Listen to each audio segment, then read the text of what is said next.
Hello, my name is John Adams. Although I did not fight in the Revolutionary War, many may see me as a key factor in laying out the foundation of the American government. Back then, I proposed the three-tiered system upon which the United States government is modeled: a bicameral legislature, an independent judiciary, and a strong executive. I always like to bring this up, but I think it has a nice ring to it. A good friend of mine and fellow founding father, Thomas Jefferson, once referred to me as the Colossus of Independence. We knew each other well, for we both served in George Washington's first cabinet. I served as the vice president and Jefferson as the Secretary of State. We ended up running for president after Washington's term ended, and I won, and Jefferson became the vice president. We clashed back and forth throughout my term as president, in personality and as well as in politics. Jefferson, a good friend of mine, became my number one enemy in politics. The question I ask is, how could a friend ultimately turn into someone that is the source of your downfall?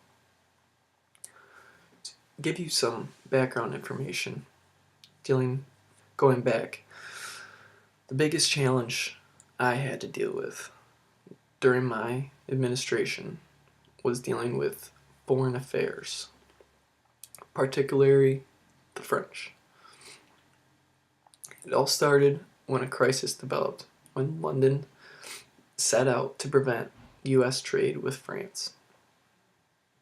Ships of the Royal Navy seized American ships and cargoes.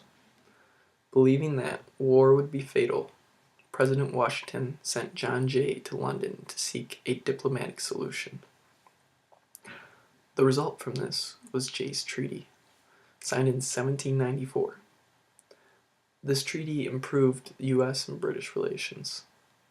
From France's viewpoint, they interpreted this treaty as a newly formed alliance between the United States and an old enemy. They retaliated by ordering the seizure of American ships carrying British goods. I wanted to settle this peacefully. I sent 3 Americans to represent a U.S. peace commission to pay a bribe and speak with the French minister, Charles Talleyrand. Charles Maurice Talleyrand refused to meet with them. The agents that were in contact with the peace commission I sent reached out and they demanded an apology. And on top of that, they wanted loans to the French government along with some $25,000 in bribes. They implied war would result from this if we did not meet their demands. My main focus at this time was to continue attempts to negotiate, but at the same time, I had to urge Congress to strengthen the country's defenses. And as a result, that came from it was the Navy. I did not want the war. I did not want a war, but we had to prepare. The Navy gave me the power to instruct commanders of the Navy off ships of war to seize armed French vessels preying upon us and attacking our American merchantmen along the coast. I also implemented the Alien and Sedition Acts in order to put aside criticism of my policies and to prevent sabotage from within our nation. These acts, the Neutralization Act, it increased the residency requirement from 5 to 14 years before citizenship could be granted. The Alien Act authorized me the power to deport any alien I deemed dangerous to the security of the United States. And the Alien Enemies Act allowed me to deport aliens of the enemy country or restrict their freedoms in times of war. The last one, the Sedition Act, targeted Americans by forbidding opposition to laws of the federal government and making it illegal to publish criticism of the government. See, we need to be one. We need to look like we were on top of everything and we didn't want any slips or falls. I feared the chaos of the French Revolution, and I needed a strong central government.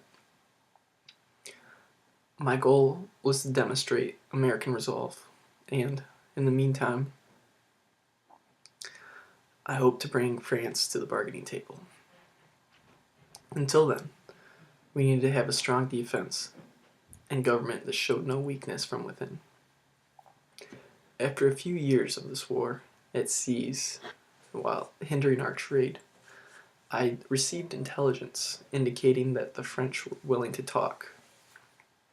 Just going off this, I sent out another peace commission to France. And at the time, Napoleon Bonaparte was the head of the French government. And after weeks and weeks of negotiation, the American envoys that I sent out, Napoleon, they came up and signed the Treaty of Mortefontaine, which released our nation from its Revolutionary War alliance with France. And this finally put an end to the quasi-war. The honorable peace that I arranged was probably the greatest accomplishment and highlight throughout nearly 25 years of public service I provided.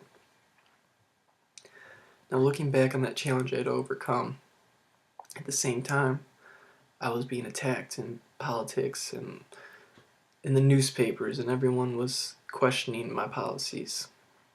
And coming full circle, going back to my relationship with Jefferson, this whole time like I said, we clashed heads. He had different stances on our nation's problems. He, on the other hand, was a Republican and favored stronger states' rights, and primarily an agricultural economy. He thought that the acts that I created, the Sedition Acts, threatened to compromise the constitutional right of free speech and severely limited the definition of citizenship.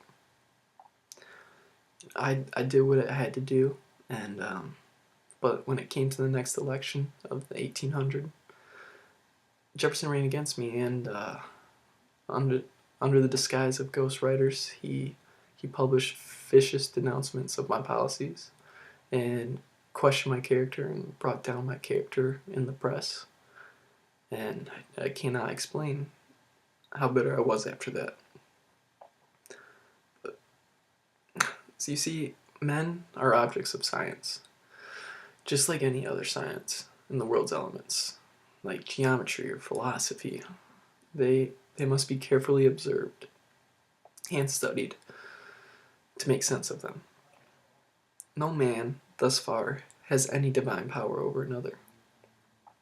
Naturally, we're thrown onto this world, equal and alike. Knowing this, men collectively have created a government to install the power of the people to find peace, order, safety, and the good of the happiness of the people. And if my policies, I was looking for peace, I was looking for the good of the people. Without it, there would be complete chaos. There are different kinds of governments, and one where the society is in the hands of the whole, known as a democracy, the rule of many, and others where the power is entrusted into one single man, known as a monarchy, and the last is a limited monarchy, where the nobles or the commons, or even both, they have checks and balances upon each other on the policies and legislation. In my opinion, the best governments in the world have been a mixed government.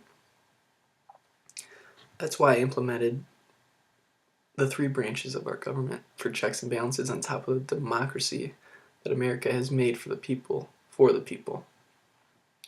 It's all about preserving liberty, and it depends ultimately on how intellectual man is and their moral code.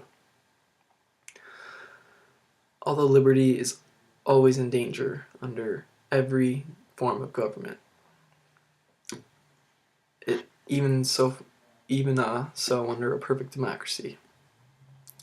The exact reason I say this is that power that man has, just like Jefferson attacking me, wanting his spot in office, and people they have this overwhelming passion and love for power that takes control of them.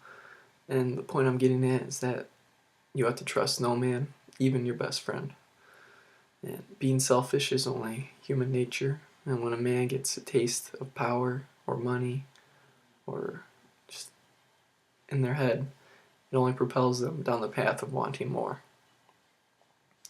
So ultimately, I did overcome the French Quasi-War, but at the same time, I lost another war, and that was the race with Jefferson.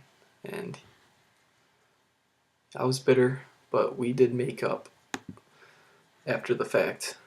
And just, you ought to trust no man. Thank you.